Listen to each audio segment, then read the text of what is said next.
თბილისის უძრავი ქონების ბაზარზე ქირის ფასის ზრდის მოლოდინია. უძრავი ქონების ყიდვა-გაყიდვისა და გაქირავების სააგენტოში ამბობენ, რომ აგვისტოში დედაქალაქში რეგიონებიდან სტუდენტების დიდი ნაკადი ჩამოდის, რაც გასაქირავებელ საცხოვრებელ ფართებზე მოთხოვნას ზრდის, ეს კი ფასებზე ზეწოლას ახდენს. ბოლო ერთ წელში თბილისში ქირის საშუალო ღირებულება ისედაც გაზრდილია და გალთენ თაგარტის მონაცემებით 1 კვადრატულ მეტრ ფართზე $10-მდე გაიზარდა. ქირის ღირებულება განსხვავებულია უბნების მიხედვით და როგორც საინვესტიციო ბანკის კვლევაშია ნათქვამი, ქალაქის ცენტრში კვადრატული საშუალო ფასი $13-14, გარეუბნებში კი $8-9 ფარგლებში მერყეობს.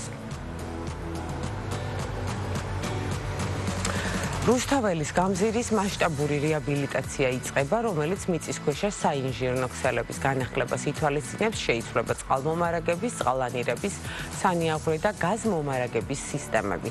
განახლდება გზის სავალი ნაწილი, ტროტუარები, გარე განათების ქსელი და სხვა საქალაქო ინფრასტრუქტურა.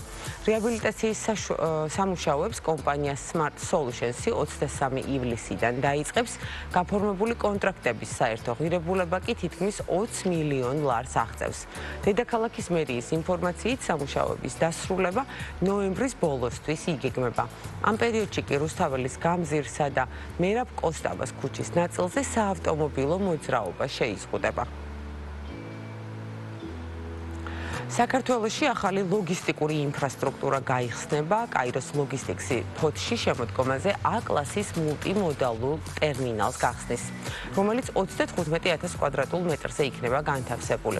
როგორც კომპანიაში ამბობენ, პროექტის მთავარი მიზანი მეტი ტრანზიტული ტვირთის მოზიდვა და ამ მიზნით უზბეკ და ყაზახ პარტნიორებთან მოლაპარაკებები უკვე მიმდინარეობს.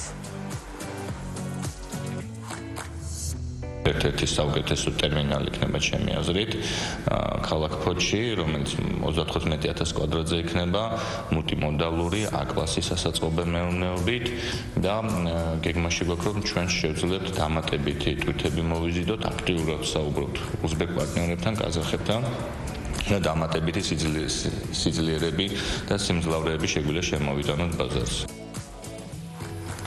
ენერგეტიკის სექტორის დაკრედიტება მზარდია. საბანკო სექტორის მიერ მარეგულირებლისთვის წარდგენილი ფინანსური ანგარიშიდან ირკვევა, რომ ივნისში ენერგეტიკაზე გაცემული სესხების მოცულობა $3 მილიარდ 100 მილიონ აჭარბებს, რაც წინა წლის ანალოგიურ პერიოდთან შედარებით $508 მილიონი მეტია.